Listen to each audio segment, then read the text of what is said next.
Operon mechanism देख लेते हैं हम। लेक ऑपरेन की विधि क्या है या मैकेनिज्म। तो इसको बैकविथ ने 1967 और इप्स्टीन इप्स्टीन ने और मार्टिन ने, साइंटिस्ट ने लेक ऑपरेन की क्रियाविधि को समझाया था या इनका अध्ययन किया था। इनके अनुसार जो ऑपरेन है वो दो अवस्थाओं में जीन का रेगुलेशन या नियंत्रण करता है। कैसे? नंबर 1, व्हेन इंड्यूसर एब्सेंट, जब माध्यम में प्रेरक या इंड्यूसर अनुपस्थित होता है तब क्या होता है। ऐसे प्रेरक पदार्थ जिनकी अनुपस्थिति में ऑपरेन के रेगुलेटर जीन्स ट्रांसलेशन या ट्रांसलेशन की प्रक्रिया द्वारा दमनकारी प्रोटीन या रिप्रेसर प्रोटीन का निर्माण करते हैं। यह प्रोटीन ऑपरेटर स्थल से जुड़कर रुक जाता है, यानी कि ट्रांसक्रिप्शन रुक जाता है। तब स्ट्रक्चर जीन्स एमआरएनए संश्लेषित नहीं कर पाते। ऑपरेटर स्तर पर जो दम रिप्रेसर प्रोटीन है जुड़ने के कारण डीएनए में आरएनए पॉलीमरेज एंजाइम आगे नहीं बढ़ पाते और एमआरएनए का ट्रांसक्रिप्शन एवं संरचनात्मक जीन द्वारा प्रोटीन का निर्माण नहीं हो पाता। मतलब जब माध्यम में प्रेरक अनुपस्थित होता है, माध्यम में प्रेरक या इंड्यूसर एब्सेंट होता है, तब क्या होता है। यहाँ प्रेरक पदार्थ की अनुपस्थिति में ऑपरेन में रेगुलेटर जीन्स ट्रांसक्रिप्शन या ट्रांसक्रिप्शन प्रक्रिया द्वारा रिप्रेसर प्रोटीन का निर्माण करते हैं। ये निर्माण कैसे होगा? जो द रिप्रेसर प्रोटीन है यह ऑपरेटर सिस्टम से जुड़कर रुक जाता है। एमआरएनए के ट्रांसक्रिप्शंस यहाँ रुक जाएगा। अतः जो स्ट्रक्चर जीन एमआरएनए का संश्लेषण, जब ये यहाँ जुड़कर रुक जाएगा तो ये एमआरएनए का संश्लेषण नहीं कर पाएगा। तो जो ऑपरेटर स्थल पर रिप्रेसर प्रोटीन के जुड़ने के कारण डीएनए पर आरएनए पॉलीमरेज आगे नहीं बढ़ पाएगा। जब यहाँ पे रिप्रेसर प्रोटीन रहेगी, उसके ऊपर रिप्रेसर प्रोटीन का निर्माण होगा, तो यहाँ रुक जाने के कारण आरएनए पॉलीमरेज है वो आगे नहीं बढ़ पाता है और इसमें एमआरएनए का ट्रांसक्रिप्शन स्ट्रक्चर जीन के द्वारा प्रोटीन का निर्माण नहीं हो पाता। तो ये क्या हो गया? जब माध्यम में इंड्यूसर एब्सेंट हो। अब इसके अपोजिट, जब माध्यम में प्रेरक उपस्थित हो, मतलब जब इंड्यूसर मॉलिक्यूल इसमें प्रेजेंट हो, तब क्या होगा? तब माध्यम में प्रेरक पदार्थ यानी कि लैक्टोज उपस्थित हो। या इंड्यूसर प्रेजेंट हो, तब ई कोलाई की कोशिकाओं में प्रवेश कर जाएंगी, जहां पर लैक्टोज के आणविक विन्यास में परिवर्तन के कारण एलोलैक्टेज का निर्माण होगा और एलोलैक्टोज ऑपरेटर स्थल पर उपस्थित दमनकारी या रिप्रेसर प्रोटीन के साथ जुड़कर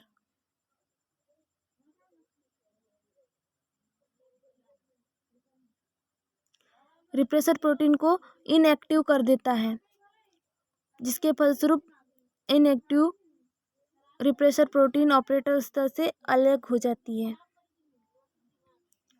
डीएनए के अक्रियाशील दमनकारी प्रोटीन या रिप्रेसर प्रोटीन के अलग होती ही RNA polymerase enzymes promoter gene से इनिशिएशन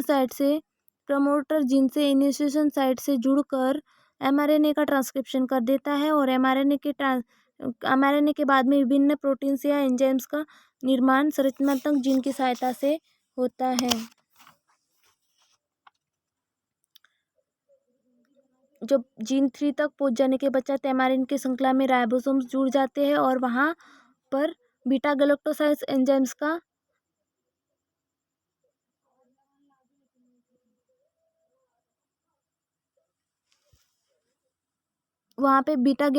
एंजाइम्स का ट्रांसक्रिप्शन होता है। फिर उसके बाद जीन 2 में पहुंचने पर इनके द्वारा राइबोसोम्स में बीटा गैलेक्टोसाइड परमीमेज एंजाइम का निर्माण होगा। फिर जब ए में पहुंचेगा या जीन 3 में पहुंचेगा तब यहाँ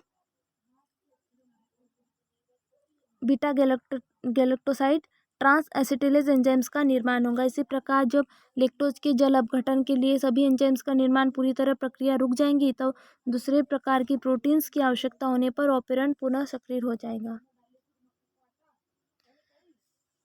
अभी एक बार देख लेते हैं पॉजिटिव और नेगेटिव कंट्रोल क्या है। तो जो जीन क्रिया है इसके नियमन के लिए कुछ नियमन के कुछ समय ऐसे कुछ पदार्थ होते हैं जो कि ऑपरेंड की क्रियाशीलता पर पॉजिटिव प्रभाव डालते हैं। ऐसे पदार्थों को ऑपरेंड के साथ मिश्रित करने पर रेगुलेटर जीन्स को दमनकारी प्रोटीन या रिप्रेशन प्रोटीन के निर्माण के लिए प्रेरित करता है तो तथा ऑपरेटर जीन्स को सक्रिय करते हैं।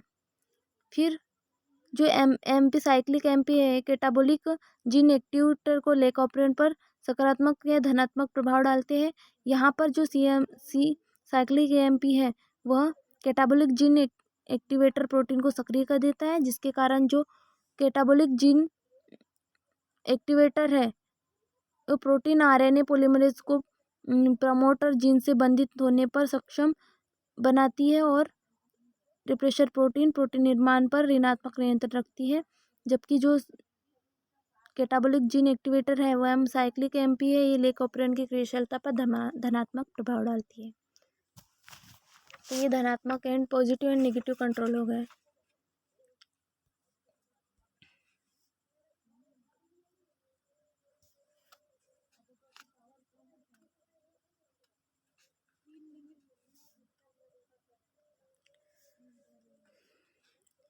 यहाँ पे हमको जीन 1 जीन 2 जीन 3 दिख रहा है।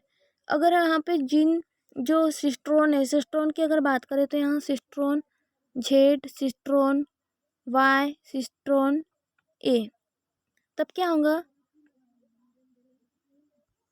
सिस्ट्रोन जेड पर पहुंचने पर एमआरएनए श्रृंखला ये राइबोसोम से जुड़ जाएगी और यहाँ पे सिस्ट्रोन जेड है तो जेड पे क्या निर्माण हो रहा है, बीटा गैलेक्टोसाइडेज एंजाइम्स। फिर जेड के बाद आ रहा है वाई, वाई पे पहुंचने के बाद क्या बना, बीटा गैलेक्टोसाइड परमीनेज एंजाइम्स का निर्माण होगा। फिर इसके बाद सिस्ट्रोन ए, यहाँ पहुंचने पर बीटा गैलेक्टोसाइड ट्रांस एसिटिलेज एंजाइम्स का निर्माण होगा। ये है इंड्यूसर और ये प्रमोटर ऑपरेटर, इसको रिप्रेसर जीन्स या रेगुलेटर जीन्स भी बोलते हैं। और ये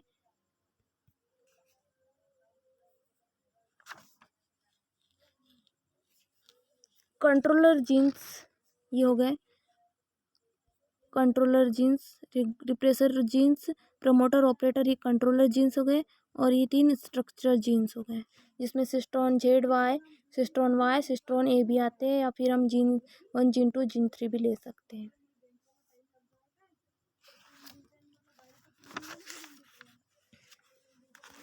ये prokaryotics of lake operand model हो गया।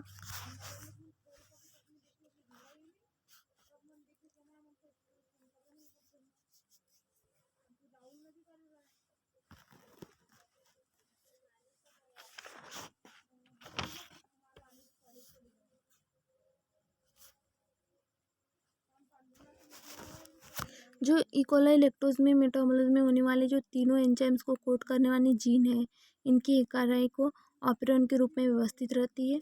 जो तीनों जीन्स है वो एक ही एमआरएनए के रूप में ट्रांसक्रिप्टेड होती है। जो क्षारक का क्रम है जिसे ऑपरेटर कहते हैं वो प्रमोटर के क्षेत्र के पास प्रेजेंट होता है। जो लैक्टोज ए की अनुपस्थिति, लैक्टोज ए स्ट्रक्चर है वो लैक्टोज, यहाँ पे दिख रहा होगा जो ए स्ट्रक्चर है वो लैक्टोज की अनुपस्थिति में, यहाँ पे लैक्टोज प्रेजेंट है क्या, नहीं है, यहाँ लैक्टोज प्रेजेंट है। देखो यहाँ दिख रहा है आपको लैक्टोज डी डेरिवेटिव, ये लैक्टेट डेरिवेटिव है, ये इनएक्टिव रिप्रेटर प्रोटीन के साथ बाइंड होकर राइबोसोम्स के साथ बाइंड होकर ये आगे।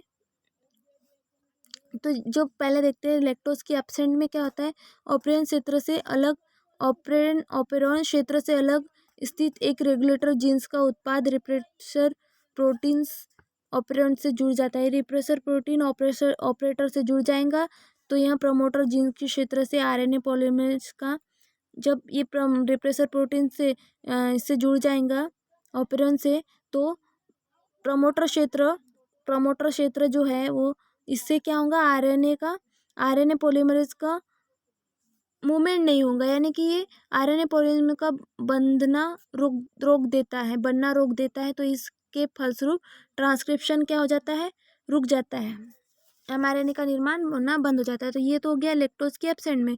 अब हम जो बी वाला स्ट्रक्चर है लैक्टोज की प्रेजेंट में, यहाँ लैक्टोज प्रेजेंट है तो क्या होता है, लैक्टोज की प्रेजेंट में लैक्टोज का एक उत्पन्न रिप्रेसर प्रोटीन्स के साथ, ये रिप्रेसर इनएक्टिव प्रोटीन है, इसके साथ में एक साइट पर इसको एक साइट होती है जिस साइट को बोलते हैं एलोस्टेटिक साइट, इसके साथ जुड़कर उस ऑपरेटर क्षेत्र से जुड़ने में अक्षम बना देता है। मतलब जो लैक्टोज प्रेजेंट रहेगा तब लैक्टोज का एक उत्पन्न रिप्रेसर प्रोटीन की एलोस्टेटिक साइट से जुड़कर उसको ऑपरेटर क्षेत्र से जुड़ने में अक्षम बना देगा, और ऐसी स्थिति में आरएनए पॉलीमरेज प्रमोटर क्षेत्र से जुड़कर अनुलेखन प्रारंभ कर देगा। मतलब जो लैक्टोज ऑपरेटर है वो रिप्रेसर प्रोटीन के साथ जुड़कर उस कहाँ जुड़ेगा, उस साइट पर जुड़ेगा जिस साइट को एलोस्टेटिक साइट्स कहेंगे। यहाँ से जुड़कर ऑपरेटर क्षेत्र से जुड़ने के लिए इसको अक्षम बना देगा। फिर ऐसी स्थिति में आरएनए पॉलीमरेज जो है वो क्या हो जाएगा, प्रमोटर क्षेत्र से, यहाँ से आरएनए पॉलीमरेज या इसको राइबोसोम बोलेंगे, ये प्रमोटर क्षेत्र से जुड़कर ट्रांसक्रिप्शन स्टार्ट कर देगा और लैक्टोज ऑपरेंट इंड्यूसर या प्रेरण योग्य ऑपरेंट का एग्जाम्पल को शो करेगा। इसे कहेंगे लैक्टोज ऑपरेटर की भांति ये कार्य करने लगेगा, या लैक्टोज प्रेरक की तरह या इंड्यूसर की तरह ये कार्य करने लगेंगे। यहाँ लैक्टोज एब्सेंट है जिसमें रिप्रेसर प्रोटीन आरएनए पॉलीमरेज को आगे नहीं बढ़ने देते, ट्रांसक्रिप्शन रुक जाता है। यहाँ जो आरएनए पॉलीमरेज है, आरएनए पॉलीमरेज यहाँ पे लैक्टोज ऑपरेरॉन या लैक्टोज ये रिप्रेसर प्रोटीन के साथ बाइंड होकर प्रमोटर साइट या उस साइट को अक्षम बना देता है जुड़ने में, या ऑपरेटर क्षेत्र से जुड़ने में अक्षम बना देगा, जिससे जो आरएनए पॉलीमरेज है प्रमोटर साइट से, आरएनए पॉलीमरेज है जो ऑपरेटर क्षेत्र से आरएनए पॉलीमरेज जो ऑपरेटर क्षेत्र से जुड़कर क्या करने लगेगा, ट्रांसक्रिप्शन स्टार्ट कर देगा, तब ये लैक्टोज की प्रेजेंटी में होगा। ये लैक ऑपरेंट का एग्जांपल हो गया, यहाँ लैक ऑपरेंट मॉडल है। Thank you. इसमें हमने ट्रांसक्रिप्शन स्टार्ट हो जाएगा तो बीटा गैलेक्टोसाइड, परमेमेज, ट्रांसक्रिप्टेज, ये सब एंजाइम्स ये लैक्टोज की प्रेजेंट में देखने को मिलेंगे। यहाँ पे हमारा प्रोकैरियोटिक जीन से एक्सप्रेशन या regulation of gene expression in prokaryotes में लैक ऑपरेंट मॉडल कंप्लीट होता है। थैंक्स।